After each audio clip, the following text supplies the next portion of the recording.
It has more now from Ankara. Traditionally, NATO summits used to be predictable. Some would argue downright boring. The politicians and leaders from the 32 countries would come into a room and discuss strategy, and the Secretary General would keep the peace between them. But that is until the United States elected Donald Trump as their president. The job of Mark Rutte, who's now the Secretary General, is quite different from his predecessor Stoltenberg, and he's trying a new strategy. Some argue that it is weaponized flattery. An example, well, he was at the White House with big charts, golden letters, and he talked about the Trump trillion, essentially attributing the 1 trillion plus of spending by all NATO members from 2017 to one man.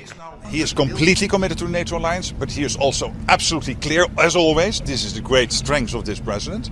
So he was always clear, I'm committed to the NATO alliance. But I expect allies to spend more, to equalize with the United States. The message from the White House has not really been that kind to the flowery language that they've been receiving. Donald Trump has berated European allies. He has urged them to spend more, and he's showed displeasure when they're not there when he needed them. That is despite the commitment that they've made that they'll spend 5% of their gross domestic product on defense spending. Donald Trump does not want money alone. I just want their loyalty. We don't need their money. We don't need anything. So despite the billions being spent and the pledges being made, there are major questions that still hang in the air. Can the United States be relied upon as the all-weather partner that these countries have established trust with? What will it take, how long and how much for NATO members to veer away from the United States? And Article 5, which states an attack on one will be considered an attack on all. Can the United States still be trusted with that?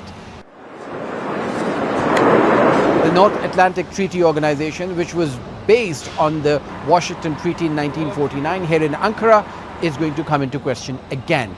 The underlying theme, the organization which has been built under US guarantees, can it be reformed under US conditions? Osama bin Javaid, Jazeera, Ankara.